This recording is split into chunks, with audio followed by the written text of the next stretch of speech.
প্রিয় দর্শক, যে যেখানে বসে দেখছেন সবাইকে স্বাগত জানাচ্ছি এনটিভিতে সরাসরি সম্প্রচারিত অনুষ্ঠান আইএফআইসি ব্যাংক নিবেদিত সংলাপ প্রতিদিনে। সাথে আছি আমি মুকসিমুল আহসান এবং আমার সঙ্গে দুজন অতিথি রয়েছে। আমরা শুরুতেই তাদের সঙ্গে পরিচিত হব, তারপর আলোচনায় যাব। আমার ঠিক ডানে রয়েছেন হারুনা রশিদ, বিএনপি দলীয় সাবেক সংসদ সদস্য এবং বিএনপির নেতা, এবং তার ঠিক পাশে রয়েছেন সামান্তা শারমিন, জাতীয় নাগরিক কমিটির তিনি মুখপাত্র। আপনাদের দুজনকেই আজকের এই সংলাপ প্রতিদিনে স্বাগত জানাচ্ছি। আমি একটু হারুন ভাই আপনার কাছ থেকে শুরু করি। আজকে একটি সংবাদ আমাদের চোখে পড়েছে, সেটি হচ্ছে দেশের বাইরে থাকা অবস্থায় পররাষ্ট্রমন্ত্রী তিনি রোহিঙ্গা ইস্যু নিয়ে একটি কথা বলেছেন। সেটি আমি একটু ওনাকে কোট করেই বলি। গত 2 মাসে রাখাইন থেকে বাংলাদেশে নতুন করে 6,000 রোহিঙ্গা অনুপ্রবেশ নিয়ে জানতে চাইলে তৌহিদ হোসেন বলেন, আমাদের নীতিগতভাবে অবস্থান ছিল আর কোনো রোহিঙ্গা ঢুকতে দেব না। তবে পরিস্থিতি কখনো কখনো এমন দাঁড়ায় যে আমাদের কিছু আর করার থাকে না। সেরকম পরিস্থিতিতে আমরা 60,000 রোহিঙ্গাকে ঢুকতে দিয়েছি। আনুষ্ঠানিকভাবে তাদের ঢুকতে দিয়েছি তা নয়, তারা বিভিন্ন পথে ঢুকেছেন। এবং একই সঙ্গে তিনি বলেছেন, সীমান্ত দুর্নীতি প্রসঙ্গ টেনে তৌহিদ হোসেন বলেন, আরেকটি কথা আমাদের মনে রাখতে হবে, প্রচুর দুর্নীতি আছে সীমান্তে। এটা সত্যি, এটা অস্বীকার করার কোনো অর্থ নেই। দুর্নীতির মাধ্যমে প্রচুর ঢুকে যাচ্ছে রোহিঙ্গারা।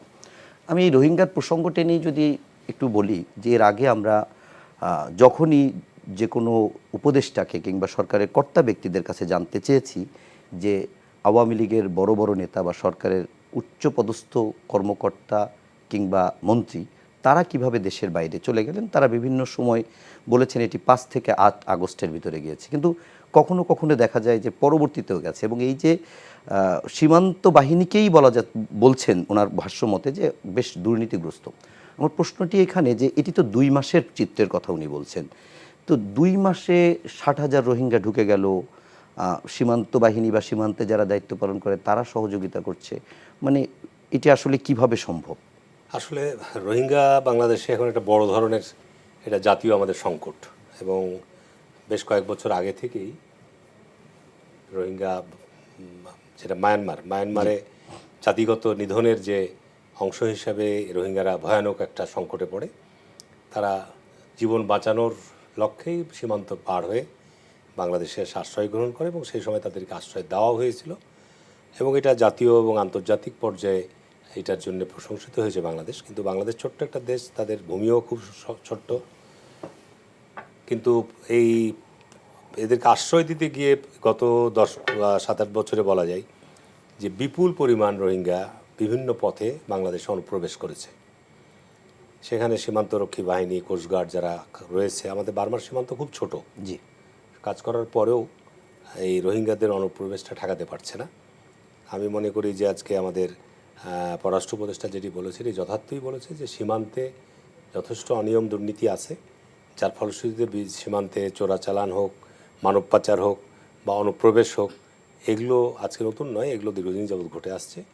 তবে উচিত ছিল যে আমাদের এই জায়গাগুলোতে আরও সতর্কতা বাড়ানো। তার মানে একটা সরকারের পরিবর্তন হয়েছে, নতুন স্বপ্ন নিয়ে আমরা দেশ গড়ার জন্য যে আকাঙ্ক্ষা জনসাধারণের মধ্যে তৈরি হয়েছে, সে আলোকে এই বাহিনীগুলোকে আরও সক্রিয় শক্তিশালী হওয়া দরকার ছিল। কারণ বিগত 15 বছর বাহিনীর দৃষ্টিভঙ্গি ছিল একরকম, আর এই সরকার দায়িত্ব নেওয়ার পর বাহিনীগুলোর ব্যাপারে সরকারের যে দৃষ্টিভঙ্গি সেটার সাথে আমি মনে করি যে বর্তমানে এই বক্তব্য সামঞ্জস্যপূর্ণ নয়।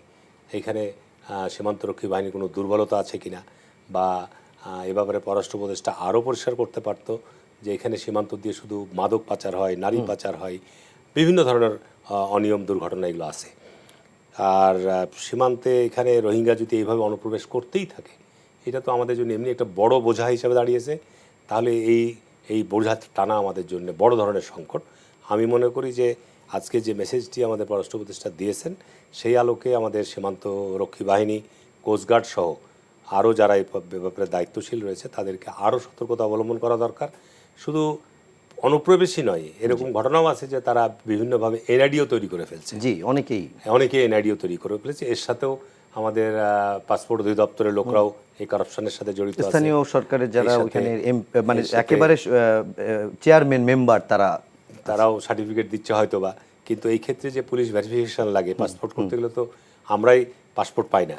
আমাদের নামে গত 15 বছরে বিভিন্ন মামলাজনিত কারণে আমরা পাসপোর্ট পাইনি, আমাদের পুলিশ ভেরিফিকেশন আটকে দেওয়া হয়েছে। হাইকোর্ট থেকে আমরা অর্ডার নিয়ে গেছি। তাহলে এইখানে পুলিশ জড়িত আছে এটার সাথে, এই সমস্ত ঘটনাগুলোর সাথে। তো এই কারণেই আমি বলি যে পররাষ্ট্রতে যে বিষয়টি উনি দৃষ্টিপাত করেছেন, আমি মনে করি যে এই ক্ষেত্রে বাংলাদেশের আইন প্রক্রিয়া সংস্থার এইটা দৃষ্টিতে আসবে এবং এ ব্যাপারে তারা পদক্ষেপ গ্রহণ করবে, নাহলে এটা আমাদের সংকট আরও বাড়বে বলে আমি মনে করি। সামন্ত, একই প্রসঙ্গে আপনার কাছে একটু জানতে চাই, তাহলে প্রধান উপদেষ্টা না, পররাষ্ট্র উপদেষ্টা যখন এভাবে কথা বলেন, তার মানে কি তিনিও অসহায়? এভাবে কিভাবে ঢুকছে আবার কিভাবে বেরিয়ে যাচ্ছে? না, এখানে তো আমাদের আসলে কনসার্নের বিষয় আছে, কোনো আমাদের উদ্বেগের বিষয় আছে যে আমরা আমাদের সীমান্ত নিয়ে আমাদেরকে সবসময় খুব অ্যালার্ট থাকতে হয়, আমাদের সতর্ক অবস্থায় থাকতে হয়। তার কারণ যে আমরা দেখেছি আমাদের অভিজ্ঞতায়, আমাদের প্রত্যেকের জীবনের অভিজ্ঞতায় আমরা দেখেছি যে সীমান্তে নানান রকমের ইনসিডেন্ট, অ্যাক্সিডেন্ট এবং খুন অনেক কিছুই ঘটে, যেগুলো আমরা সীমান্ত হত্যাও দেখেছি। তো সব কিছু মিলিয়ে আমরা আমাদের সার্বভৌমত্বের ব্যাপারে অনেক বেশি কনসার্ন থাকি এবং আমাদের সীমান্ত নিয়ে আমাদের সবসময় মানে যে কোনো পক্ষ থেকেই, রাজনৈতিকভাবে হোক আমাদের ব্যক্তিগত সব জায়গায় থেকে আমরা আসলে এই বিষয়ে উদ্বিগ্ন। এবং আমরা আসলে এখন অভ্যুত্থান পরবর্তী সময় আসলে আমরা কি এক্সপেক্ট করতে পারি? আমরা দেখছি যে এখানে আন্তর্জাতিক নীতি নির্ধারণী জায়গাগুলো আসলে বাংলাদেশে কীরকম হওয়া উচিত, যেটাকে আমরা ফরেন পলিসি নামে চিনি। তো ফরেন পলিসি আসলে সমস্ত দেশের সাথে এটা নতুন করে নির্ধারণ করার প্রয়োজন, সেখানে আসলে উদ্যোগ নেওয়া প্রয়োজন। তা না হলে এরকম ছোটোখাটো যে কোনো ব্যাপারেই, ছোটোখাটো থেকে বড় যে কোনো ঘটনায় আমাদেরকে বেশি উদ্বিগ্ন থাকতে হবে। এখন একটা বিষয় হচ্ছে যে মানবেতর কিছু জায়গা আছে, যে মানবিকতার জায়গা থেকে আপনাকে হয়তো আশ্রয়টা দিতে হবে বাংলাদেশের জায়গা থেকে, কিন্তু তার মানে এই না যে আমাদের একটা এই মুহূর্তে যে ভালনারেবল স্টেট, আমাদের এই মুহূর্তে যে একটা আমাদের নিজেদের মধ্যে গুছিয়ে ওঠার নানান ধরনের প্রক্রিয়া আছে, এর মধ্যে আসলে আমাদেরকে আমরা আসলে বাধ্য অনেক কিছুতে।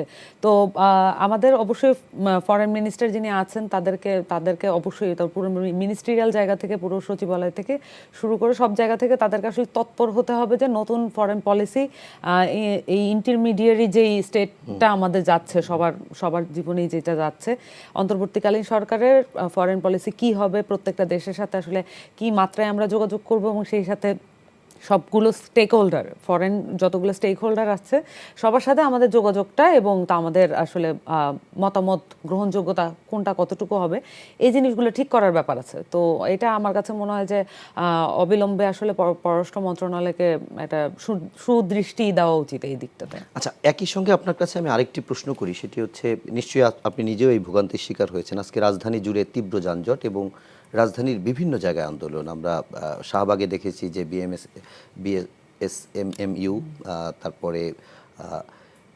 বিসিপিএস এর অধিভুক্ত যে পোস্ট গ্রাজুয়েট প্রাইভেট ট্রেনিং তাদের বেতন 25 থেকে 50-এর দাবিতে তারা শাহবাগে আন্দোলন করেছে। এর বাইরে আমরা বনানীতে দেখেছি যে প্রাইম এশিয়া কিছুক্ষণ আগেও প্রাইম এশিয়ার বিশ্ববিদ্যালয়ে তাদের স্থায়ী ক্যাম্পাস নির্মাণের দাবিতে সেখানেও আন্দোলন করেছে রাস্তা আটকে। এবং কিছুক্ষণ আগে যতটুকু শুনলাম, ইনকিলাব মঞ্চ সম্ভবত প্রধান উপদেষ্টার কার্যালয়ের সামনে তারা ঘেরাও বা কোনো বিক্ষোভ প্রদর্শন করছে এবং সেটি আওয়ামী লীগকে যেন রাজনীতি করতে না পারে এরকম একটি দাবিতে।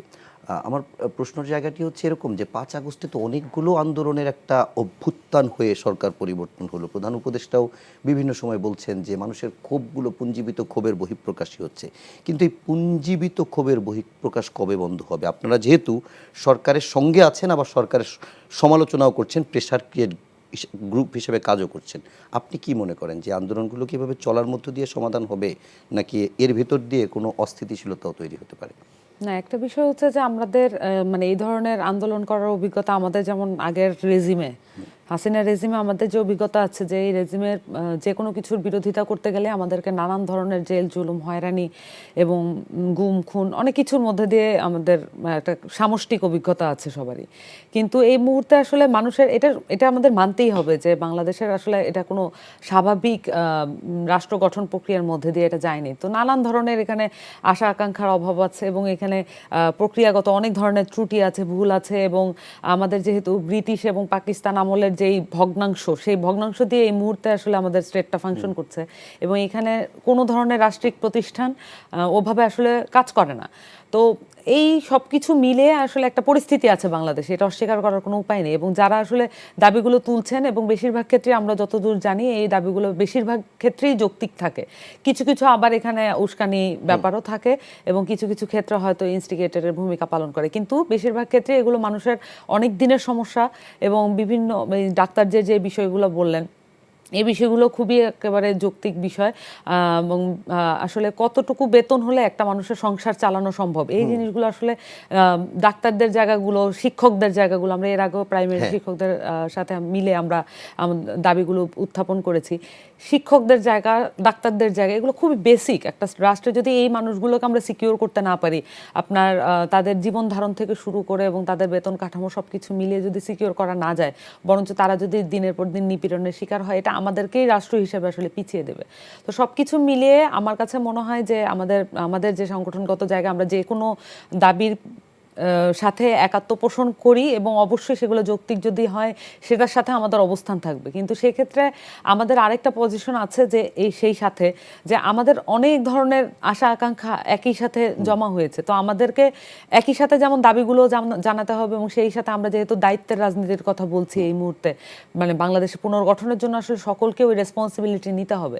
তো সেই জায়গায় অবশ্যই সকলকে, মানে যেই আপনি প্রতিবাদটা জানাবেন, আপনি আপনার ডেমনস্ট্রেশন করবেন, কোনো অসুবিধা নাই, সেই সাথে অবশ্যই সমাধানযোগ্য কিছু জায়গা অবশ্যই আমরা যাতে দেখাতে পারি, যাতে করে আসলে কেউ পিছপা হতে না পারে, যাতে যে এই সমস্যাটা সমাধানযোগ্য নয় এটা কেউ বলতে না পারে। সেই জায়গাগুলো আসলে আমরা চাই যে সবার মধ্যে থেকে আমাদের সাথে যাতে এই কানেকশনটা হয়। সামন্ত, আপনার কাছে আমার আরও একটি প্রশ্ন আছে, সেই প্রশ্নটি করে রাখি, পরে উত্তর নেব। সেটি হচ্ছে যে আমরা কিছুদিন আগে বেশ দেখেছি জাতীয় নাগরিক কমিটি একটা বিষয় আলোচিত এবং সমালোচিত হয়েছে, সেটি হচ্ছে কাউন্সিলরদেরকে আপনাদের সংগঠনের দিকে টানা বা এটা নিয়ে একটা প্রশ্ন আছে। প্রশ্নটা হচ্ছে যে আসলে তারা কি আওয়ামী লীগের নাকি তারা বিএনপির, কিংবা কাউন্সিলরদের আসলেই কি আপনারা আবার চাচ্ছেন যে তারা দায়িত্বে আসুক কিনা, এই বিষয়টি নিয়ে একটি প্রশ্ন আছে, আমি পরে করব। তার আগে একটু হারুন ভাই আপনার কাছে সামন্তার বক্তব্য ধরেই যদি জিজ্ঞেস করি, আপনি দীর্ঘদিনের রাজনীতিবিদ, বেশ কয়েকবার সংসদে গেছেন, যখন বিএনপির কম সংসদ সদস্য ছিল তখনও আমরা আপনাকে দেখেছি যে সংসদে একেবারেই বেশ প্রতিবাদী কণ্ঠস্বর বলা যায়। তো আপনি আসলে এগুলোর সমাধান মানে থামবে কবে? 4 মাস তো হলো, এরকম আন্দোলন থামছে না কেন? না, আসলে বিগত 15 বছরে যে মানুষ যে বৈষম্যের শিকার হয়েছে সর্বক্ষেত্রেই, এবং মানুষের এই বৈষম্যের বিরুদ্ধে মানুষ কথা বলতে পারে নাই, যেটা বলল যে মানুষ কথা বলতে পারে নাই। যেমন অনেক ডিপার্টমেন্ট, আমি এই 3 মাসের মধ্যে, এটা আগে কিন্তু আমরা জানতাম না, অনেক ডিপার্টমেন্টে দেখা গেছে যে চতুর্থ শ্রেণীর কর্মচারীদের একটা অংশকে পদোন্নতি, তাদেরকে বেতনের অন্তর্ভুক্ত করা হয়েছে, আর যে অংশকে বঞ্চিত করা হয়েছে তার আগে কালার দেওয়া হয়েছে যে এরা বিএনপি জামাতপন্থী, যে কারণে তারা বঞ্চিত হয়েছে। স্বাভাবিক কারণে তারা এখন তাদের অধিকারটা ফিরে পাওয়ার জন্য সরকারের কাছে দাবি জানাচ্ছে। ডাক্তারদের ক্ষেত্রেও তাই, শিক্ষকদের ক্ষেত্রেও তাই। এইরকমভাবে একই শ্রেণী পেশার মধ্যে মানুষের মধ্যে চরম বৈষম্যের শিকার হয়েছে। এখন এই বৈষম্য শিকার গোষ্ঠী গোত্ররা মনে করছে যে এখন যেহেতু অন্তর্বর্তীকালীন সরকার আছে, এই সময় আমাদের এই যৌক্তিক দাবিগুলো উত্থাপন করে এই সময় আদায় করে নেওয়ার একটা প্রক্রিয়া বা পদ্ধতি তারা অবলম্বন করতেছে। এর ফলশ্রুতি হচ্ছে সমাজে একটা অস্থিরতা বিরাজ করছে। আর ঢাকা শহর যেভাবে যানজট এবং সব কিছু মিলিয়ে যে একটা ভয়াবহ অবস্থা, স্বাভাবিক কারণে যে কোনো একটা প্রধান সড়কে যদি 2-1 ঘন্টা রাস্তায় কিছু দাঁড়িয়ে থাকে, তাহলে গোটা শহর একেবারেই কলাপস হয়ে যাচ্ছে। তো যে কারণে আমি মনে করি যে যেহেতু এটা অন্তর্বর্তীকালীন সরকার এবং সরকার একটা সংস্কারের উদ্যোগও নিয়েছে, যেসব ক্ষেত্রে অসঙ্গতি আছে, যেসব ক্ষেত্রে বৈষম্যের শিকার হয়েছে, সেগুলো আমাদের রাজনৈতিক দলের জায়গা থেকেও কিন্তু আমরা বলছি যে এই বৈষম্যটা দূর করতে হবে। কিন্তু এটা তো সময়ের ব্যাপার, অর্থেরও ব্যাপার আছে এখানে। এটার জন্যে যে প্রক্রিয়াগত যে দীর্ঘ লম্বা সময়ের দরকার, সেই সময়টা দিতে হবে। কিন্তু আমাদের মধ্যে একটা অস্বস্তি কাজ করছে, একটা ওই শ্রেণীর মানুষের মধ্যে মনে করছে ওরা 5 বছর আগে পেয়েছে, আমি কেন এখন পাবো না, এই সমস্ত ক্ষেত্রে একটা অস্বস্তি বিরাজ করছে। তো আমি মনে করি যে এই ক্ষেত্রে উপদেষ্টা পরিষদের জায়গা থেকে কমন মেসেজ দেওয়া দরকার যে যারা বৈষম্যের শিকার হয়েছে, সরকার কিন্তু কিছু কিছু পদক্ষেপ গ্রহণও করেছে। যেমন আপনার প্রশাসন ক্যাডারের মধ্যে যারা বঞ্চিত ছিল তাদের কিছু কিছু অংশকে পদোন্নতি দেওয়া হচ্ছে, তাদের সেই পুরো সুযোগ সুবিধা দিয়ে তাদেরকে পুনরায় করা হচ্ছে। এই কাজগুলো কিন্তু হচ্ছে আস্তে আস্তে, একবার হচ্ছে না তা না, কিন্তু খুব ধীর গতিতে হচ্ছে। তবে এই জায়গাটা আমার মনে হয় যে উপদেষ্টা পরিষদের জায়গা থেকে এই বিষয়গুলো যেগুলো নোটিশে আসছে, এই জায়গাগুলো সেখান থেকে একটা মেসেজ দিয়ে দেওয়া দরকার যে এগুলোর জন্য আপনারা অস্থির বা অধৈর্য না হয়ে ধৈর্য ধারণ করেন। যাদের প্রতি অবিচার হয়েছে, যাদের প্রতি বৈষম্য হয়েছে, আমরা সেগুলোকে আপনাদের ফিরিয়ে দেওয়ার চেষ্টা করছি। তাহলে আমার মনে হয়, এবং তাদেরকে আহ্বান জানানো দরকার যে আপনারা ঢাকা শহরের রাস্তায় যত্রতত্র যেখানে সেখানে এই ধরনের আন্দোলন না করার জন্যে তারা দাবি জানিয়ে, যেহেতু বিগত সময়গুলোতে দাবি জানানোরও সুযোগ ছিল না, সেই ক্ষেত্রে উপদেষ্টা পরিষদের কাছে তারা দাবিও জানাক অসুবিধা না। আমি গতকালকে আমাদের এলজিডিতে গেছিলাম, সেখানে দেখলাম যে প্রায় 80 জন না 90 জন মতো উপসহকারী প্রকৌশলী জি। তারা আজকে বঞ্চিত হয়েছে এবং তাদের ব্যাচমেটরা সব সহকারী প্রকৌশলী হয়ে গেছে, তারা একই ব্যাচের, তাদেরকে চিহ্নিত করেছে যে এরা সব বিএনপি জামাতপন্থী লোক। এটা তো হতে পারে না। একটা রাষ্ট্রে একই বিভাগে চাকরি করছে, চাকরি করার কারণে তাদেরকে একটা ভিন্ন কালার দিয়ে তাদেরকে বঞ্চিত করা হলো, আরেকটা অংশকে আরেকটা কালার দিয়ে তাদেরকে পদোন্নতি দেওয়া হচ্ছে। এই যে একটা বৈষম্য, শুধু সকল ক্ষেত্রেই, প্রশাসন বলেন, পুলিশ বলেন, সর্বক্ষেত্রে এই বৈষম্যটা, যে কারণে তো গত জুলাই আগস্টে বিস্ফোরণটা হয়েছে। তো আমার মনে হয় যে এই ক্ষেত্রে আমাদের সর্ব জায়গা থেকে আমাদের নাগরিক সমাজেরও এই ক্ষেত্রে ধৈর্য ধারণ, সহনশীলতা প্রয়োজন বিএনপি কি রয়েছে। এই জায়গাটা থেকে সরকারকে কোঅপারেট করছে কিনা ঠিকমতো? বিএনপি তো পরিপূর্ণ, আমরা তো এই বিষয়গুলো, আমি যদি একটু উদাহরণ হিসেবে বলি যে এই যারা দাবি দেওয়া করছে তাদেরকে এরকম কোনো আশ্বাস দেওয়া হচ্ছে কিনা যে আমরা যদি আসি এগুলো না সমাধান না না, করব? এই ধরনের কোনো বিএনপির সাথে তারা যোগাযোগও করেনি, বা বিএনপির জায়গা থেকে বলাও হচ্ছে না যে না আপনারা এটা আন্দোলন করেন, আমরা এই করেন। এই জায়গাতে বিএনপির বা অন্য কোনো রাজনৈতিক দলের বিষয় নেই। আমাদের কমন যেটা বক্তব্য যে হ্যাঁ বৈষম্যের শিকার হয়েছে, আমি আমাদের কাছে যেমন ধরো ওরা আমাদের কাছে পত্র পাঠাচ্ছে, দেখছি হ্যাঁ বৈষম্যের শিকার হয়েছে। সুতরাং এইটা তো দিবালোকের মতো পরিষ্কার যে হ্যাঁ তারা বৈষম্যের শিকার হয়েছে। সুতরাং এই বৈষম্য দূর করার জন্য যে পদক্ষেপ বা যে ধরনের মেসেজ দেওয়া দরকার কমনভাবে সব সেক্টরই, সেই মেসেজটা দিয়ে দিলে আমার মনে হয় যে সেখানে একটা তাদের মধ্যে স্বস্তি ফিরে আসবে। আমি কিছুদিন আগেও দেখলাম 2 মাস ব্যাপী চতুর্থ শ্রেণীর কর্মচারীরা গোটা এলজিডি ভবনের নিচতলায় বিছানাপত্র নিয়ে 24 ঘন্টা শুয়ে থেকেছে। তারপরে তাদের যে প্রক্রিয়াগত দীর্ঘসূত্রিতার কারণে এখনও তারা সমাধান পায়নি। তো এই কারণে বিভিন্ন জায়গায় কাজেরও হ্যাম্পার হচ্ছে, বিভিন্ন অধিদপ্তর, বিভিন্ন জায়গায় সংকট তৈরি হচ্ছে। তা আমি মনে করি যে এই ক্ষেত্রে উপদেষ্টা পরিষদের জায়গা থেকে একটা সুস্পষ্ট মেসেজ দেওয়া দরকার যে এই যে সমস্ত জায়গায় বৈষম্য বা অসঙ্গতিগুলো আছে, গত 15 বছর হয়েছে তারা মত প্রকাশের স্বাধীনতা পায়নি, তারা এইসব ব্যাপারে দাবি দাওয়া করতে পারেনি, এই জায়গাগুলো তারা দেখবে। এই জায়গাটা হলে আমার মনে হয় যে কিছুটা সমাজের মধ্যে একটা স্বস্তি আসবে, বিভিন্ন শ্রেণী পেশা মানুষের মধ্যেও একটা স্বস্তি ফিরে আসবে। আর এটা নিয়ে আমাদের স্টেক হোল্ডারদের জায়গা থেকে আলাদা আলাদাভাবে দাবি জানানো আমি মনে করি যে এর মধ্যে কোনো প্রয়োজন নেই। কারণ আমরা তো সরকারকে এটা যদি করতে যাই তাহলে এটা আরও বিশৃঙ্খলা তৈরি হবে।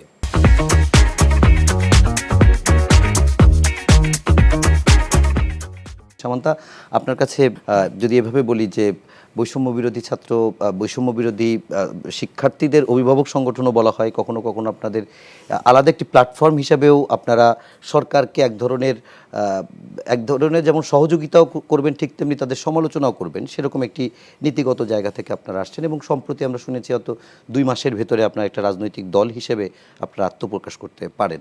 তো সেই রাজনৈতিক দল হিসেবে আত্মপ্রকাশের আগের স্টেপ এটা কিনা যে কাউন্সিলরদেরকে আপনারা দলে ভেড়াতে চাচ্ছেন কিংবা তাদেরকে আপনাদের সাথে কাজ করতে চাচ্ছেন, এবং যাদের সঙ্গে আপনারা সেই মিটিংটি করেছিলেন তারা আসলে সেই কাউন্সিলররা কারা? আচ্ছা, প্রথমত হচ্ছে বৈষম্য বিরোধী ছাত্র আন্দোলন আমাদের নেতৃস্থানীয় সংগঠন এবং কোনোভাবে জাতীয় নাগরিক কমিটি তাদের অভিভাবক সংগঠন নয়, এটা একটু বলে দেওয়া প্রয়োজন। সেই সাথে আপনি যেটা বললেন যে আমাদের দল গঠনের প্রক্রিয়ার সাথে এটার কোনো সম্পর্ক আছে কিনা, আমাদের যে অবস্থানটা সেটা আমি একটু বলি পরিষ্কার করে, যে আমরা কোনোভাবেই আওয়ামী লীগ ফ্যাসিবাদের সাথে জড়িত এবং তাদের এই নির্বাচন প্রক্রিয়া যেটা অবৈধ নির্বাচন প্রক্রিয়া এবং যেটার মাধ্যমে আসলে ফ্যাসিবাদকে স্ট্যাবলিশ করা হয়েছে, সেই প্রক্রিয়ার সাথে সংযুক্ত কোনো মানুষের সংযুক্তি জাতীয় নাগরিক কমিটি বা পুনর্বাসন কোনো কিছুই আমরা করতে চাচ্ছি না এবং করার কোনো ইচ্ছাও আমাদের নেই। এবং সেই সাথে কিন্তু যেখানে যে অনুষ্ঠানটা পার্টিকুলার অনুষ্ঠানের কথা বলা হচ্ছে পৌর কাউন্সিলরদের, সেখানে আসলে কারা উপস্থিত ছিলেন এটাও যদি আমরা দেখি, এই পুরো ফ্যাসিস্ট রেজিমে সবাই একটা আতঙ্কের মধ্যে ছিল, একটা অপারেশনের মধ্যে ছিল, কিন্তু তার মধ্যেও দেখা গেছে কিছু মানুষ কোনো পদ্ধতি অবলম্বন করে অন্তত নিজের জায়গাটুকু, অন্তত নিজের এলাকাটুকু, এরকম জায়গায়ও তারা নিজেদেরকে রাখার চেষ্টা করেছেন। অস্তিত্বের সংকটের ব্যাপার ছিল। তো 15 বছর একদম শেষের দিকে যেটা হয়েছে যে মানে আমাদের যদি মনে থাকে যে আমরা জানুয়ারির নির্বাচনের পরে একটা জাতিগত হতাশার মধ্যে নিমজ্জিত হয়েছিলাম, কিন্তু কেউ হয়তো তাদের যে কেউ রাজনৈতিক পরিবারের সদস্য বিভিন্ন সময় ছিল, কিন্তু আওয়ামী লীগের সাথে সংযুক্ত বা আওয়ামী লীগের এই ভোট ডাকাতির সাথে সংযুক্ত এরকম কাউকে, একটা জিনিস হচ্ছে যে মানে মানুষের একটা চেষ্টা করা, যে নিজের জায়গা থেকে চেষ্টা করা যে তারপরও এখানে নিজের জায়গাটা বা গণতন্ত্র প্রতিষ্ঠার লড়াইটা নিজের মতো করে যে যেভাবে বোঝে আর কি, কিন্তু কোনোভাবে এটার সাথে আওয়ামী লীগের সাথে যুক্ত বা আওয়ামী লীগের ওই বৈধতার সাথে নির্বাচনের বৈধতার সাথে যুক্ত এরকম কেউই ওখানে উপস্থিত ছিলেন না। একটা বিষয় হচ্ছে যে এটার সাথে আমাদের দল গঠনের প্রক্রিয়া, এটার সাথে এরকম কোনো সংযোগ নেই। আর যেই কাউন্সিলররা আছেন এরা যার যার জায়গায় আছেন এবং আমরা মনে করি যে এখানে যেহেতু অব্যাহতি দান করা হয়েছে, এটা যদি আবার পুনর্বহাল করতে হয়, যেহেতু আমাদের এখন একটা অভ্যুত্থান পরবর্তী একটা অবস্থায় আমরা আছি, এখানে একটা হচ্ছে আমাদের সেন্ট্রাল যে গভর্নমেন্ট সিস্টেম সেটার একটা বিষয় থাকে, আর লোকালি কিন্তু এটা খুবই একটা মানুষের জন্য খুব হয়রানি, মানুষের জন্য খুবই একটা দুর্ভোগের কারণ হয়ে দাঁড়িয়েছে, কারণ স্থানীয় সরকার কাজ করছে না। কিন্তু এটা যাই হোক না কেন, এটা তো কাজ করতে হবে, তাহলে এটা সমাধানটা কি? আমরা যেটা বলছি যে এই ধরনের অভ্যুত্থান পরে কিভাবে আসলে নিয়োগটা হবে, প্রশাসক নিয়োগ হবে নাকি, এই জিনিসগুলো আসলে স্থানীয় সরকার কমিশনের মাধ্যমে ঠিক করা উচিত।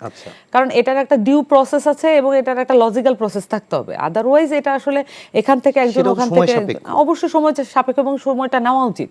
আমরা একেবারেই বলছি না যে এখানে কোনো ধরনের তাড়াহুড়ার ব্যাপার আছে, এবং তাড়াহুড়ার ব্যাপার নাই, কিন্তু এই ক্ষেত্রে মনে রাখতে হবে যে স্থানীয় সরকার যেই আমাদের যে সিস্টেমটা আছে, এই সিস্টেমটা কিন্তু আগে থেকেই খুব বেশি ওয়ার্ক করছে, ব্যাপারটা এরকম না। এটা তো ধ্বংস করা হয়েছে, এটা তো আওয়ামী লীগের একেবারে নিজস্ব পার্টি অফিস হিসেবে ব্যবহার করা হয়েছে যে অফিসগুলো ছিল। কিন্তু এখন এটাকে যখন আবার নতুন করে তৈরি করার ব্যাপার, কমিশনের যেই প্রস্তাবনা, কমিশনের যে কাজ, এটার মধ্যেও পাশাপাশি এটাকে চলমান রাখতে হবে, তা না হলে মানুষের দুর্ভোগ তো আরো বাড়বে, এবং সেটা করে আরো অন্তর্বর্তীকালীন সরকার সহ বাংলাদেশের যত রাজনৈতিক পক্ষ আছে সবার জন্যই এটা ক্ষতিকর হয়ে দাঁড়াবে। কারণ এই জিনিসটা ফাংশন না করলে বেসিক্যালি কিন্তু বাংলাদেশের সকল মেকানিজম ফাংশন করবে না। সো এটা মনোযোগ দেওয়ার কথা আমরা বলছি, এবং আমরা বলছি যে স্থানীয় সরকার কমিশনের মাধ্যমে একই সাথে নতুন সেটআপটা দেওয়া হোক, যে কি প্রস্তাবনা আসবে এটার প্রস্তাবনাটা তৈরি করা হোক, এবং সেই সাথে এখন যে এক্সিস্টিং সিস্টেম আছে এটাকে কিভাবে এখন ওয়ার্ক করানো যায় সেটার ব্যাপারেও মানে সেই কাজটাও আসলে করতে হবে, তড়িৎ গতিতে করতে হবে। এটা হচ্ছে আমাদের দলীয় অবস্থান। সেই সাথে অবশ্যই আমরা কোনোভাবে কোনো ধরনের আওয়ামী লীগের রাজনীতির সাথে যুক্ত, আপনারা দেখেছেন আমাদের একজন কমিটি মেম্বার ছিলেন উশিপ্রু মার্মা, উনি উপজেলা নির্বাচন করেছিলেন এবং জয়ী হয়ে। আমাদের কাছে এটা বিষয়টা কি, একটা নতুন সংগঠন, এরা কাজ করছে, কিন্তু আমরা যখনই মানে শুনতে পাই, এবং সবারই কিন্তু একটা আগ্রহ আছে যে এখানে আসলে কিভাবে আসা যায়, এই আগ্রহের মধ্যে এই চেক অ্যান্ড ব্যালেন্স করা, এবং এটা আসলে যখন এলিমেন্টগুলো চলে আসবে এগুলোকে সরিয়ে দেওয়া। 1700 কাউন্সিলর তো নিশ্চয়ই ছিল না, কতজনের মতো ছিল ওই মিটিং এ আপনাদের ওখানে? ওখানে এক্সাক্ট সংখ্যাটা মনে হয় আমার আচ্ছা, আরেকটা, যেহেতু আপনি জাতীয় নাগরিক কমিটির মুখপাত্র, আর একটু ক্লিয়ার করে একটা বিষয় জানতে চাই, সেটি হচ্ছে এরকমও কোথাও কোথাও থেকে আমরা বক্তব্য পেয়েছি যে এরা বেশিরভাগই হচ্ছে বিএনপি থেকে কিংবা জামাত থেকে কাউন্সিলর পদে নির্বাচন করেছে, যে কারণে তারা দলীয় পদ হারিয়েছে, বলা যায় যে দল থেকে বঞ্চিত বা দল থেকে পানিশমেন্ট পাওয়া, এরকম বলা যায়। তাদেরকে রাজনৈতিক দলে আপনারা যদি করেন সেক্ষেত্রে আপনারা তাদেরকে ডাকতেই পারেন, সেই প্রক্রিয়ার অংশ কিনা? না, এটা এরকম প্রক্রিয়ার অংশ না। তবে একটা বিষয় হচ্ছে যে তাদের ওইখানে যারা উপস্থিত ছিলেন তাদের এক ধরনের কাজ করার আকাঙ্ক্ষা ছিল, কাজটা ওনারা করতে পারেননি। মানে বিষয়টা হচ্ছে যে আওয়ামী লীগের হয়ে কাজ করা এটা একটা বিষয়, আর একটা বিষয় হচ্ছে যে যাদের জেনুইনলি হয়তো মানুষের জন্য কাজ করার দরকার ছিল বা তারা করতে চাচ্ছিলেন, সেই কাজটা ওনারা করতে পারেননি, এরকম কিছু বিষয় আছে। তো সেই ক্ষেত্রে আসলে তাদের মানে যাদের এই ধরনের রাষ্ট্র, এখন তো আমাদের পুনর্গঠনের সময়, এখন আমাদের মানে সময়টা হচ্ছে এমন যে উর্বর সময়, যে যার যত শক্তি আছে সামর্থ্য আছে এগুলো নিয়ে আসলে একসাথে কাজ করা। তো এটা আসলে রাজনৈতিক দল গঠনের কোনো প্রক্রিয়ার অংশ হিসেবে দেখলে হবে না। এটা তো আমরা নানান ধরনের পক্ষ, এখন তো আমাদের যোগাযোগটা করতে হচ্ছে, এবং অভ্যুত্থান পরবর্তী সবাইকে নিয়ে আসলে বসার চেষ্টাটা করতে হচ্ছে।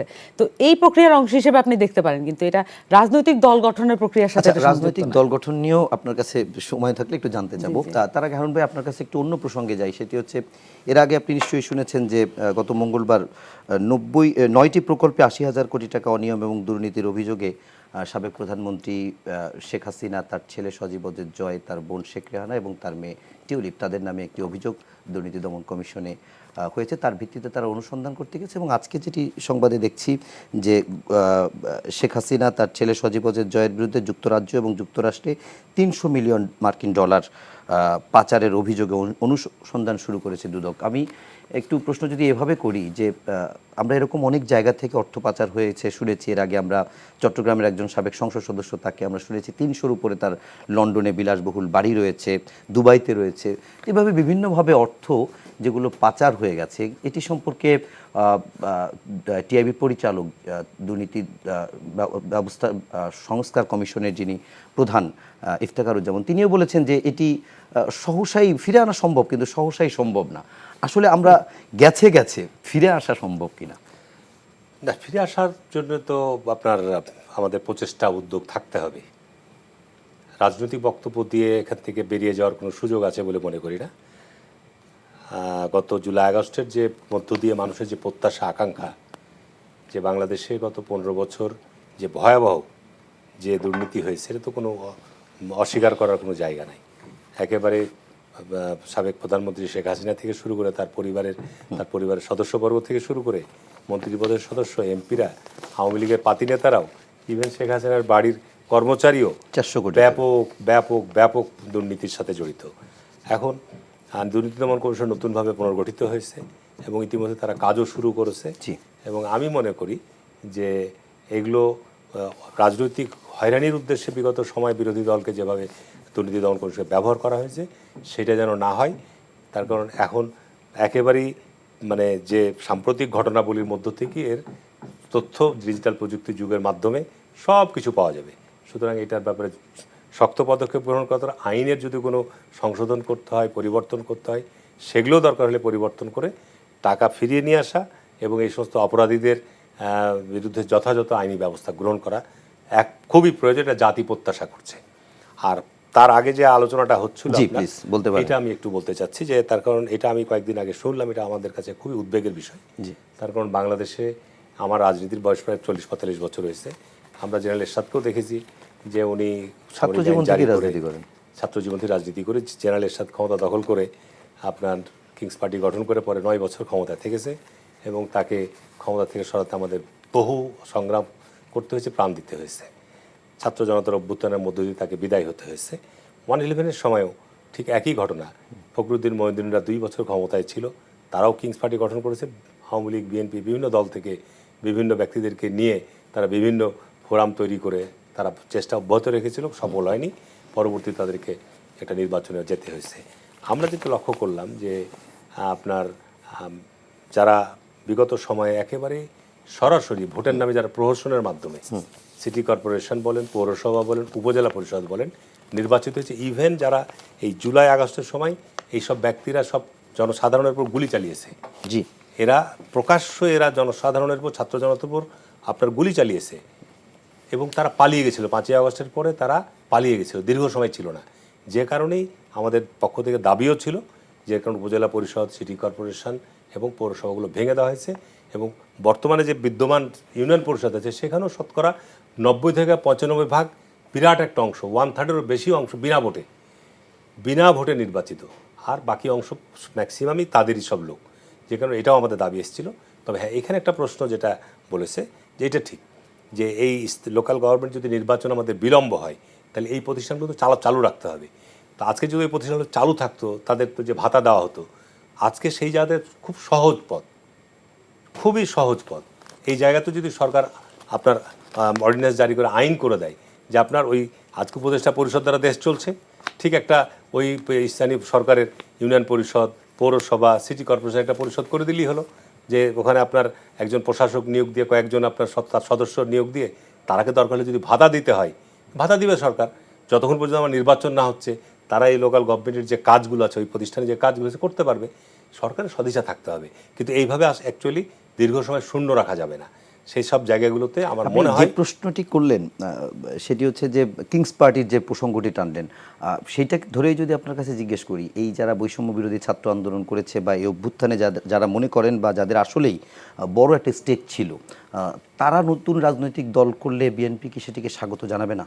না, আমি যে বর্তমানে যে কোনো, যেহেতু গত 15 বছর সত্যিকার অর্থে মত প্রকাশের জায়গাটা, বিশ্ববিদ্যালয়ের ছাত্র রাজনীতির জায়গাটা একেবারেই সংকুচিত ছিল না বলা চলে।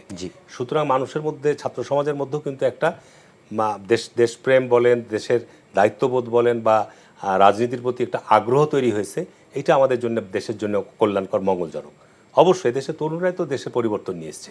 সে 52 থেকে শুরু করে যত পরিবর্তন কিন্তু এই তরুণ ছাত্র সমাজের মধ্য দিয়ে হয়েছে। সুতরাং ছাত্র সমাজ যে রাজনীতির প্রতি অনীহা তৈরি হয়েছিল, যে বিতৃষ্ণা তৈরি হয়েছিল, ঘৃণা তৈরি হয়েছিল, সেই জায়গা থেকে কিন্তু আমরা উঠে আসার চেষ্টা করছি। সেই জায়গাটা আমাদেরকে তৈরি করতে হবে, এটার সাথে আমি 100% একমত।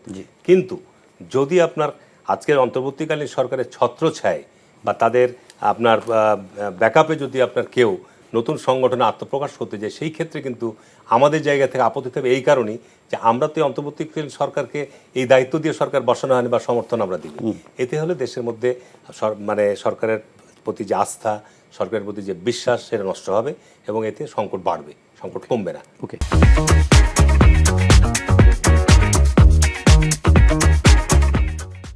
হারুন ভাই নতুন একটি প্রশ্ন তুললেন, সেটি সহই বলবেন আশা করি। সেটি হচ্ছে যে আপনারা কি আসলেই অন্তর্বর্তীকালীন সরকারের ব্যাকআপে কোনো পলিটিক্যাল পার্টি করতে চাচ্ছেন কিংবা কিংস পার্টি হতে যাচ্ছে কিনা? আর সেকেন্ড হচ্ছে যে প্রচলিত রাজনৈতিক দলগুলোর উপরে কি আপনাদের আস্থা নেই বলেই নতুন কিছু করতে যাচ্ছেন? তাদের ভিতরেও তো আপনারা চাইলে অন্তর্ভুক্ত হতে পারেন, কেননা কেউ তো আপনাদেরকে বলেনি যে আপনাদের নেবে না বা শত্রু, বরং আপনাদেরকে অনেকে বীরের বেশেই তারা ধরে নিচ্ছে, স্বাগত জানাচ্ছে সবাই। প্রচলিত যে রাজনৈতিক দলগুলো আছে তাদের উপরে আপনাদের কোনো আস্থার সংকটের জায়গা থেকেই নতুন দল করতে চাচ্ছেন কিনা? আচ্ছা, অনেকগুলো প্রশ্ন এবং খুবই ইম্পর্টেন্ট প্রশ্ন এই মুহূর্তে বাংলাদেশের বার্নিং কোশ্চেন। এখন কিংস পার্টির যে তকমাটা আসছে, আমাদের যে হারুন ভাইয়ের যে পার্টি বিএনপি, কিংস পার্টির বাইরে কিছু না। এখন আমরা যেটা মনে করতেছি যে কিংস পার্টি বলে বলে এখানে যেই ভয়টা ক্রিয়েট করা হচ্ছে, এটা আসলে যাতে নতুন একটা দল না আসে বা নতুন একটা দল যাতে স্বাভাবিক প্রক্রিয়া না আসে, এরকম একটা প্রক্রিয়া আছে, এটা চলমান আছে।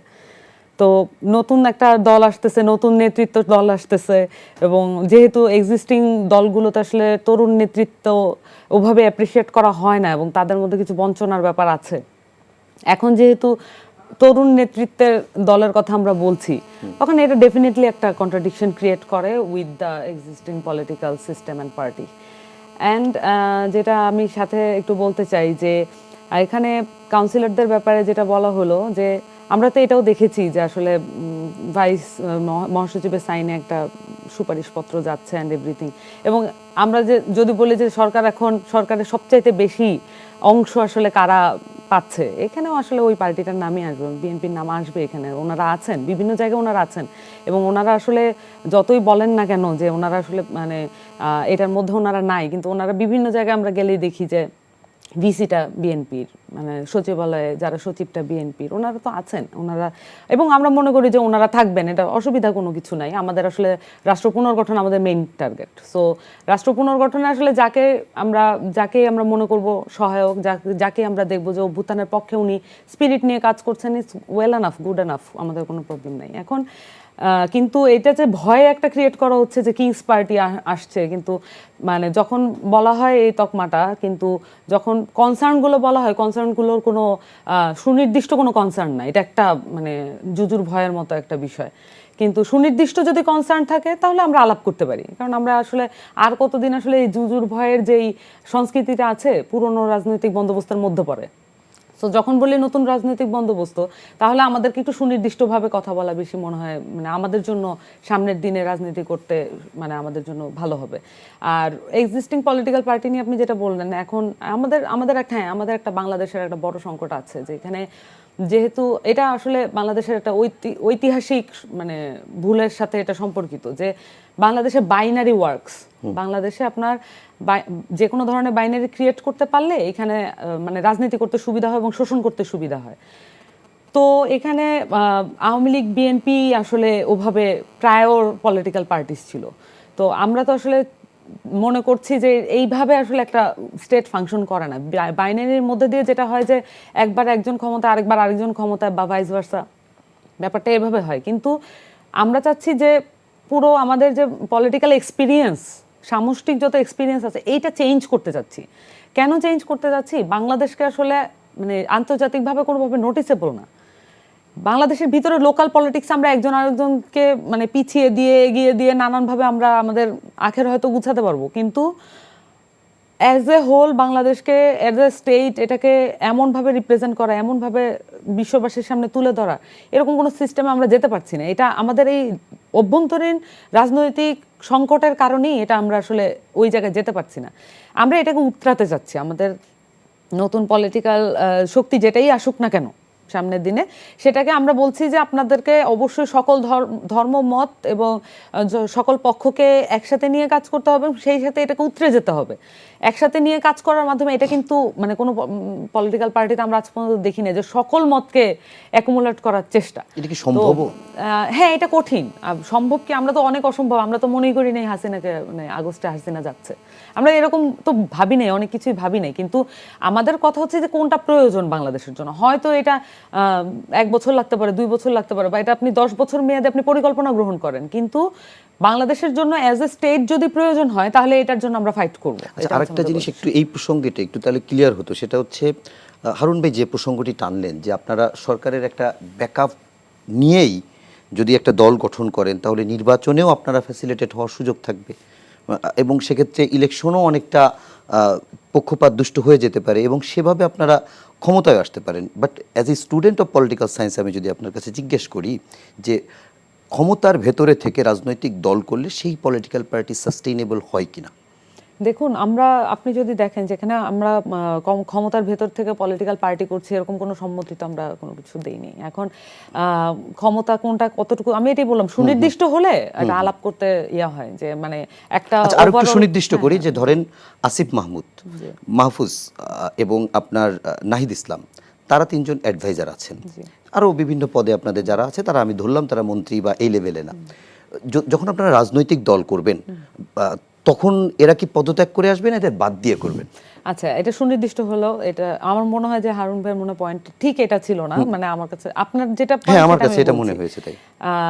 ওনারা পদত্যাগ করবেন কি করবেন, ওনারা তো সরকারের অংশ এবং এই মুহূর্তে আপনাদেরও অংশ। এই মুহূর্তে আমরা আমাদের কোন ধরনের কার্যক্রমে যদি এরকম প্রকাশ করে থাকি যে আমরা আসলে সরকারের পৃষ্ঠপোষকতায়, বরঞ্চ আপনারা দেখবেন যে আমাদের সমস্ত প্রেস রিলিজ, আমাদের একদম প্রেস রিলিজ থেকে শুরু করে আমাদের সমাবেশ, সমস্ত জায়গায় আমরা প্রতিবাদ জানাচ্ছি। শুধু না, আমরা হচ্ছে এক ধরনের ক্ষুব্ধ অবস্থায় আছি। কেন আমরা যে সরকারকে বলছি যে আপনারা আমাদের সরকার, আমাদের ম্যান্ডেট আপনাদেরকে দান করছি, আপনারা আমাদের এই দানকে আপনারা কেন এক্সপ্লয়েট করছেন? এবং আপনাদেরকে তো আসলে ওই গতিটা ধরতে হবে, আপনারা কেন স্লো প্রসেসে আগাচ্ছেন? এবং আমাদের মানে ভাষা দেখবেন যে আমরা বলেছিলাম যে সমালোচনা এবং জবাবদিহিতা এবং হচ্ছে সহযোগিতা এখন পর্যন্ত করেছি, এরকম কোনো পজিশন আমাদের এখন পর্যন্ত হয়নি। কারণ এমন একটা আমরা বলেছি যে এই মুহূর্তে জবাবদিহিতার ফেজ চলবে, কারণ আমরা জবাবদিহিতাকে তো পলিটিক্যালি আমরা ইম্পর্টেন্ট মনে করি। জবাবদিহিতার ঊর্ধ্বে আমাদের যে পলিটিক্যাল পার্টি আসবে সেটাও যদি আমাদের মানে জবাবদিহিতার ঊর্ধ্বে উঠে চায়, সে তো ফ্যাসিবাদী হয়ে উঠবে। আমাদের তো একটা ট্রমাটিক এক্সপিরিয়েন্স আছে, আমরা এটার মধ্যে কেন ঢুকবো? তো আমরা আমাদের সমস্ত অ্যাক্টিভিটিসে আমরা এখন পর্যন্ত জবাবদিহিতার ফেজটাই বেশি আমরা করছি। তার কারণ এইটা, আমরা চাই না যে অভ্যুত্থানের একটা সরকার, এত মানুষের রক্তের উপর দিয়ে প্রতিষ্ঠিত সরকারটা কোনোভাবে প্রশ্নবিদ্ধ হোক, এটা আমরা চাই না। এই কারণে আমরাই তাদেরকে বলছি, আমরা যে স্থানীয় সরকার কমিশন গঠনের কথা বলছি, আমরা গণমাধ্যম কমিশনের কথা বলছি, আমরা কেন বলছি যে এই জায়গাগুলো স্টেট ফাংশনের জন্য খুবই গুরুত্বপূর্ণ, তাদেরকে এই কাজগুলো করতে হবে। তাদের যদি আইডিয়াস না থাকে, তারা নাগরিকদের কাছ থেকে আইডিয়া নিক, তারা রাজনৈতিক পক্ষগুলোর কাছ থেকে আইডিয়া নিক। আমরা বারবার বলেছি পলিটিক্যাল কাউন্সিলটা করেন, এবং আমরা এর মধ্যে জাতীয় ঐক্যের জায়গাটাও দেখেছি। কিন্তু মানে জাতীয় ঐক্যের জায়গাটা তৈরি হয়, তারপরও হচ্ছে আমরা দেখছি যে রাজনৈতিক বিভিন্ন দল হচ্ছে মানে আমাদেরকে কিংস পার্টি বলতে যাচ্ছেন। আর আলাপ আলোচনায় তো আপনারা যাচ্ছেন, আমাদের লোকজনে যাচ্ছেন, আপনারা তো যাচ্ছেন। আলাপ আলোচনা তো হচ্ছে। ইস্যুটা নিয়ে একটু আমি হারুন ভাই, সামান্ত অনেকগুলো প্রশ্ন ছিল যে কারণে একটু বড় করেই ব্যাখ্যা দেওয়ার চেষ্টা করলেন, এবং শুরুর দিকে বিএনপিকে ইঙ্গিত করেও একটা কথা বলেছে যে এইটা একটু আপনি কিংস পার্টির সঙ্গে বিএনপির পার্থক্যর জায়গাটি দেখেন। বিষয়টা হচ্ছে কি যে আপনার সারা পৃথিবীতে যেগুলো উন্নত গণতান্ত্রিক রাষ্ট্র, যুক্তরাজ্য, যুক্তরাষ্ট্র, জাপান, ইভেন ভারতও বড় গণতান্ত্রিক রাষ্ট্র, সেখানে কিন্তু একটা দ্বিদলীয় প্রতিযোগিতা, অন্যান্য ক্ষুদ্র দলও আছে, কিন্তু মূলত এইসব গণতান্ত্রিক বিষয়গুলোতে 2 দলের প্রতিযোগিতা, এতে একটা শক্তিশালী প্রতিপক্ষ থাকে, ক্ষমতাসীন বিরোধী দল একে অপরের কাছাকাছি জায়গায় থাকে, দ্বিদলীয়। তো সেই কারণে এইসব আমাদের দেশে তো সত্যিকার অর্থেই গত 53 বছর আমরা এখনও গণতান্ত্রিক চর্চার জায়গায় একেবারে শিশুর জায়গায় আছি। বারবার আমরা গণতান্ত্রিক চর্চার জায়গায় হোঁচট খেয়েছি, যার ফলশ্রুতিতে কিন্তু আমাদের গণতান্ত্রিক অগ্রযাত্রাটা মানে কণ্টকেরতেও আমরা সুখকর জায়গায় নাই এবং দ্বিদলীয় বারবার- সিস্টেমে দেশে ভালো হয়নি। বারবার ধাক্কা খেয়েছি আমরা। দ্বিদলীয় যে ব্যবস্থা গড়ে ওঠার সুযোগ ছিল সেটিও এটা গত আমরা 15 গড়ে বছর তো উঠতে দেখিনি। পারিনি। কারণ কি যে আমাদের মধ্যে যে অনৈক্য, আমরা জাতীয় ইস্যুতে কোনো সময় এক জায়গায় এক হই বসতে না। পারিনি। আমাদের তত্ত্বাবধায়ক সরকার ব্যবস্থায় বলেন, আন্তর্জাতিক ইস্যুই বলেন, আভ্যন্তরীণ ইস্যু, কখনোই আমরা এক জায়গায় বসতে পারি, এটা আমাদের বিরাট বড় ব্যর্থতা। এখন নতুন রাজনৈতিক ব্যবস্থাপনার ক্ষেত্রে নতুন তরুণ প্রজন্মরা নতুন চিন্তাভাবনা করে কোনো দোষের নাই। নতুন প্রজন্ম নতুন চিন্তাভাবনা নিয়ে, নতুন আইডিয়া নিয়ে বর্তমান প্রযুক্তির যুগে ছাত্র সমাজ জনসমাজের সম্মুখে আসবে। আমি বলি যেটা ভালো স্টেপ, ভালো পদক্ষেপ, কোনো অসুবিধা নেই। কিন্তু এখানে আমরা তো 50 বছর রাজনীতি ইতিহাস দেখছি। স্বাধীনতার পর বৈজ্ঞানিক সমর্থনের জাসদ এসছে, এখন সেটা বিলুপ্তি হয়ে গেছে। বাম রাজনৈতিক দলগুলো এখন সেভাবে তাদের কর্মকাণ্ড সেরকম নাই, ঠিক আছে না? এবং এই এত বড় একটা ঘটনার মধ্যে দিয়ে বৃহত্তম একটা অন্যতম দল, যারা অনেক পুরাতন দল, তারাও কিন্তু এখন সাংঘাতিকভাবে প্রশ্নবিদ্ধ হয়ে গেছে। সিপিবি, যে কারণে আওয়ামী লীগ, আওয়ামী লীগ। তো যে কারণে এখানে হয়েছে কি যে আপনার নতুন রাজনৈতিক শক্তি হিসেবে আত্মপ্রকাশ কেউ করতে পারে, সেটা সময়ের ব্যাপার। কিন্তু এইটা আপনার জনসাধারণের কাছে গ্রহণযোগ্যতার জায়গায় আসতে হবে, এবং জনসাধারণ এটা কীভাবে নিচ্ছে, কি তাদের চিন্তাভাবনা। যেমন এখানে আজকে বলল যে আপনার আজকে বিভিন্ন দপ্তর অধিদপ্তর, আজকে আপনি লোক খুঁজতে যান, যদি আপনি প্রশাসন অধিদপ্তর বা যে কোনো জায়গায় সংস্কার করতে যান, তাহলে দলীয় চিন্তাভাবনার দিক থেকে এই দুই দলের বাইরের লোক খুব কম পাবেন। স্বাভাবিক কারণে উপযুক্ত যোগ্য লোক বসা দিলে দেখা যাবে বিএনপির লোকরাকেই আপনাকে দায়িত্ব দিতে হচ্ছে, এর বাইরে তো লোক পাচ্ছেন না। তো স্বাভাবিক কারণে এখানে যে বিষয়টা হচ্ছে যে আমি মনে করি, যেটা আমি আগেও বলেছি, যে বাংলাদেশে গত 15, 16, 17, 20 বছরে ছাত্র রাজনীতির জায়গাটা রুদ্ধ হয়ে যাওয়ার ফলে জাতীয় কোনো নেতৃত্ব তৈরি হয়নি। সুতরাং আজকে উচ্চশিক্ষাঙ্গন, কলেজ, বিশ্ববিদ্যালয়গুলোতে যেটা জিয়া রহমান স্টার্ট করেছিলেন, যখন শেখ মুজিব বাংলাদেশে একদলীয় বাকশাল কায়েম করলো, সেটাকে ভেঙে দিয়ে উনি বহুদলীয় গণতান্ত্রিক পথটা মুক্ত করলেন।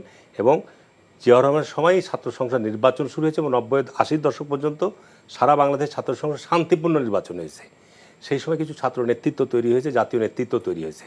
কিন্তু এই যে 15-20 বছরে এই ফ্যাসিবাদী শাসন থাকার সময় একদলীয়ভাবে সমস্ত দখল করার ফলে কোথাও কোনো জাতীয় নেতৃত্ব তৈরি হয়নি। আরেকটা বিষয়, সুতরাং এখানে আমি যেটা বলি যে এই জায়গাগুলো যদি আমরা এখন যে রাজনীতির মধ্যে একটা নতুন সম্ভাবনা তৈরি হয়েছে, ছাত্র রাজনীতির জায়গা থেকে যদি নতুন সম্ভাবনার দ্বার উন্মোচিত হয়, আমি মনে করি দেশের জন্য মঙ্গল। তারপর এখান থেকে তো প্রত্যেক সার্ভিসের ক্যাডার আছে, কিন্তু রাজনীতির ক্যাডার কিন্তু ছাত্র রাজনীতি তৈরি হবে। ছাত্র রাজনীতি জিয়া রহমান বলতো, আমাদের মাননীয় সাবেক প্রধানমন্ত্রী বেগম জিয়া বলেছে যে ছাত্র রাজনীতি হচ্ছে নেতা তৈরির কারখানা। সুতরাং এদের নেতা তৈরি হতে হবে। এটা নিয়ে আপনার কাছে আরেকটা প্রশ্ন একটু জানতে চাই, যে বিষয়টি আগেও জানতে চেয়েছিলাম, কিন্তু এখন যদি স্পষ্টভাবে আমি এরকম জিজ্ঞেস করি যে জিয়াউর রহমান যখন বিএনপির প্রতিষ্ঠা করেন, তখন আমরা যতটুকু ইতিহাস থেকে জেনেছি যে ওই সমাজের যারা বিশিষ্ট জন ছিল, সজ্জন ব্যক্তি ছিলেন, আপনার হতে পারে তিনি ডাক্তার, হতে পারে তিনি স্কুল শিক্ষক, হতে পারেন তিনি কলেজের অধ্যক্ষ, হতে পারেন কলেজের শিক্ষক, এরকম সমাজের বিভিন্ন পেশাজীবী যারা ভালো মানুষ, সজ্জন ব্যক্তি, তাদেরকে নিয়েই তৈরি করেছিলেন। তো এখন 30-40 বছর পরে এসে যদি আবার এই রাজনৈতিক গুণগত পরিবর্তন না হওয়ার ফলে যদি নতুন প্রজন্ম আবার ভাবে যে আমি একজন তাসনিম জারা ডক্টরকে নিয়ে, আমি একজন মঞ্জুর আল মাতিনকে নিয়ে, এরকম ভালো ইমেজ যাদের আছে, এরকম ইয়াং প্রজন্মের এদেরকে নিয়ে নতুন রাজনৈতিক প্ল্যাটফর্ম করি, সেটি বাংলাদেশে টিকবে? অসুবিধা তো নাই আপনার, এটা আমি তো সেটাই বললাম। না, সেটার ফিউচার কি দেখেন আপনি? যেহেতু আপনার এই ধরনের সুযোগটা গত সময় খুবই সীমিত ছিল, এখন এই সুযোগটা আপনার উন্মোচিত হয়েছে। সুতরাং জিয়া রহমানের সময় আপনার যেটা মুক্তিযুদ্ধের পরই উচিত ছিল, শেখ মুজিবের জাতীয় সরকারের গঠন করা। তার কারণ ছাত্রলীগ বা মুজিববাদী ছাত্রলীগ তো একা দেশে মুক্তিযুদ্ধ করেনি, বাংলাদেশের শতকরা 99% মানুষ মুক্তিযুদ্ধ করেছে। ওই সময় সরকার ব্যর্থ হয়েছে, এবং সরকার নিজের ক্ষমতা কুক্ষিগত করার জন্য একদলীয় বাকশাল কায়েম করেছে, সেটা ফেল করেছে। জিয়া রহমান যেটা তার পরবর্তীতে সংশোধন করার জন্য ওই সময়ের অন্যান্য রাজনৈতিক দলগুলোকে নিয়ে কিন্তু উনি প্ল্যাটফর্ম তৈরি করেছেন। অন্যান্য রাজনৈতিক দলগুলি তাকে সমর্থন দিয়েছে। তার ফলশ্রুতিতে উনি সমাজের কীর্তিমান মানুষদেরকে তারা দলে নিয়ে এসছেন, এবং দলে না নিয়ে আসলেও উনি তাদেরকে দায়িত্ব দিয়েছেন, রাষ্ট্রের বিভিন্ন পর্যায়ে দায়িত্ব দিয়েছেন, যার ফলশ্রুতি খুব দ্রুততম সময়ের মধ্যে রাষ্ট্রের পরিস্থিতিটা পরিবর্তন করেছিলেন, এবং ওনার প্রতি আস্থা, জনগণের বিশ্বাস সাংঘাতিকভাবে বেড়ে গেছিল। তো সুতরাং এখন যদি আপনি যেটা বললেন যে এখনও যদি আপনার সেই ধরনের উদ্যোগ এদেশের প্রতিষ্ঠা ব্যক্তিরা মনে করে যে এই ধরনের একটা আপনার রাজনৈতিক নতুন বন্দোবস্তের কথা বলা হচ্ছে, যদি সেই ধরনের কেউ উদ্যোগ নিতে চাই, সমাজের সামনে আসলে তখন আমি আমি ভবিষ্যৎ ঠিক আছে, বলতে পারবো না। clear. আমি এটা বিষয়টা আমরা আলোচনা শেষ করতে চাই, কারণ এতটুকু বুঝলাম যে বিএনপি এরকম যদি কোনো উদ্যোগ হয় এবং চেষ্টা করেন, আপনারা সেটিকে স্বাগত জানাই। বহুদলীয় গণতন্ত্রের প্রবর্তক যেহেতু জিয়াউর রহমানই বাংলাদেশে, তার দলও সেটিকে এগিয়ে নিতে চায়, অনেক দল রাজনীতি করবে। নিয়ে এই প্রসঙ্গে যেতে চাই না, একটা প্রসঙ্গ দিয়ে শেষ করতে চাই। আজকে এনটিভিতে একটি একান্ত সাক্ষাৎকার দিয়েছেন নির্বাচন ব্যবস্থা সংস্কার কমিশনের প্রধান বদিউল আলম মজুমদার। তিনি বলেছেন যে 18টি সংস্কারের কথা বলেছেন এবং এই সংস্কারগুলো করতে কোনো কোনো জায়গায় সংবিধান সংশোধনের প্রয়োজন হতে পারে। আপনার কাছে একেবারে সময়, আমরা শেষ একেবারে জায়গায় আছি, তো আপনি মনে করেন কি যে নির্বাচন কমিশন যদি আসলেই নির্বাচন ব্যবস্থার সংস্কার করতে হয় আমূল, সেক্ষেত্রে এই সংবিধান সংশোধন এই সরকার করতে পারবে কি না, কিংবা গণভোটের বিধান যেহেতু আবার চালু হচ্ছে, সো গণভোটের মধ্য দিয়েও সেটি করা যাবে কিনা, যেটি আপনারা বলছেন পুনর্লিখনের কথাও বলছেন, কি সমাধানের পথ দেখেন নির্বাচন ব্যবস্থা? প্রথমত একেবারে সংক্ষেপে। জি, সংক্ষেপে বলার চেষ্টা করছি। যেটা হচ্ছে যে সরকারে আসলে এই মুহূর্তে কে চালাচ্ছে এটার একটা ভালো রূপরেখা আমরা ভাইয়ের কাছ থেকে পেলাম। সেই সাথে সামনের দিনে যে তরুণদেরকে ক্যাডার ভিত্তিক রাজনীতির থেকে আমরা আসলে আহ্বান জানাচ্ছি নতুন একটা কনসেপ্ট নিয়ে আগানোর জন্য। সেই সাথে ছাত্র রাজনীতির নতুন রূপরেখা আমাদের কাছে আমাদের প্রয়োজন, এটা একটা বিষয়। আর যেটা একটা কনসার্ন ছিল যে কিংস পার্টি হলে সেটা যদি একটা ভালো ব্যাকআপ থেকে আসে তাহলে হচ্ছে নির্বাচনটা ঠিকভাবে হবে কিনা। এবং আমরা বারবারই আমাদের নির্বাচন কমিশন নিয়ে বারবারই আমাদের আইডিয়াস শেয়ার করেছি।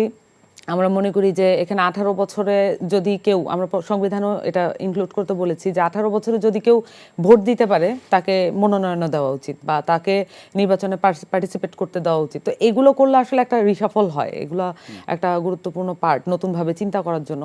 আর যেই সংস্কারগুলোর কথা বলা হয়েছে সেখানে অবশ্যই সংবিধান সংস্কার লাগবে। সংবিধান আসলে আমরা পুনর্লিখনের কথা বলেছি এবং সেই ক্ষেত্রে খুবই ইম্পর্টেন্ট হচ্ছে আমাদের যে দুইটা, একটা হচ্ছে প্রোক্লামেশন অফ ইন্ডিপেন্ডেন্স যেটা আছে, সেই সাথে আমাদের জুলাই প্রোক্লামেশনের কাজ বাকি আছে। আমরা এটা এখন হাত দিতে পারি নাই, ধরতে পারি না। আমরা এটা সামষ্টিকভাবে বলছি, এটা শুধু নাগরিক কমিটির জায়গা থেকে বলছি না, সামষ্টিকভাবে জুলাই প্রোক্লামেশন এবং 71-এর প্রোক্লামেশন দুইটাকে অ্যাড করে আমাদের প্রিএম্বল গঠিত হওয়া উচিত এবং সেটার মধ্যে দিয়ে আসলে পুনর্লিখনের যে প্রক্রিয়া সেটাতে আমাদের ঢুকতে হবে। এবং নির্বাচন কমিশনের অনেক কাজই, এটা আমরা আগে থেকে আমরা আসলে জাতিগতভাবেই জানি যে আমাদের নির্বাচনের নানান বিষয় আসলে সংবিধানের সাথে তার মানে সম্ভব কিনা তার থেকে গুরুত্বপূর্ণ হচ্ছে প্রয়োজন এবং করতে হবে। হারুন ভাই, একই প্রসঙ্গে আপনার কাছেও জানতে চাই। বিষয়টা হচ্ছে যে আপনার এই মুহূর্তে সংবিধান সংশোধনের তো সুযোগ নাই, পার্লামেন্ট লাগবে।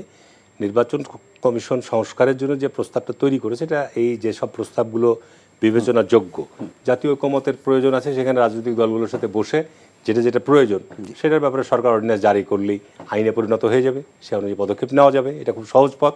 সুতরাং যে বিষয়গুলো নির্বাচন কমিশনকে শক্তিশালী করা বা প্রয়োজন, সেই জায়গাগুলোতে আপনার আলোচনা করলে আমার মনে হয় যে ব্যাপারে আমি মনে করি না যে সংকট তৈরি হবে। এটা রাজনৈতিক দলগুলোর সাথে আলোচনা করে একটা ঐকমতের জায়গা তৈরি হলে আমরা একটা অর্ডিন্যান্স জারি করে সেগুলোর ব্যাপারে পদক্ষেপ নিতে পারবো। কিন্তু যত দ্রুত সম্ভব এই সমস্ত কাজ সমাপ্ত করে নির্বাচনের পর রোড ম্যাপের দিকে যাওয়া দরকার। কারণ সমাজে অস্থিরতা বাড়ছে, সমাজে মানুষের বিভিন্ন রকম সংকট তৈরি হচ্ছে। এগুলো একটা নির্বাচিত সরকার থাকলে এগুলো সমাধান করা বা এগুলো পদক্ষেপ গ্রহণ করা অনেক বেশি সহজ হবে এবং সুষ্ঠুভাবে সেগুলোর দিকে আমরা সিদ্ধান্ত গ্রহণ করতে পারবো। অনেক ধন্যবাদ হারুনুর রশিদ এবং সামান্তা শারমিন, আপনাদের দুজনকে, এবং দর্শক আপনাদেরকেও অসংখ্য ধন্যবাদ জানাচ্ছি এতক্ষণ ধরে সময় নিয়ে অনুষ্ঠান দেখার জন্য।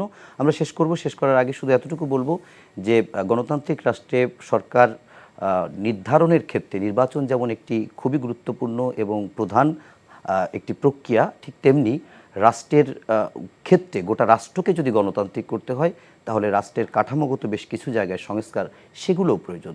সংস্কারও যেমন হবে, ঠিক তেমনি নির্বাচনের মধ্য দিয়েও রাজনৈতিক দলগুলো তাদের গণতান্ত্রিক প্রক্রিয়া অব্যাহত রাখবে, দেশে গণতন্ত্র টেকসই হবে এবং সামনের দিকে এগিয়ে যাবে দেশ। বিশেষ করে বিভিন্ন ক্ষেত্রে যে মতবিরোধগুলো রয়েছে, মত পার্থক্যগুলো রয়েছে, সেগুলো রাজনৈতিক দলগুলো বিভিন্ন মতপথের মানুষের ভিতরে থাকবে, কিন্তু দিন শেষে স্বাধীনতা, সার্বভৌমত্ব এবং রাষ্ট্রের গুরুত্বপূর্ণ জায়গায় সবাই একমত হবে। সেই প্রত্যাশা রেখে আজকের মতো এখানে শেষ করছি। সবাই ভালো থাকবেন, সুস্থ থাকবেন। শুভ সন্ধ্যা।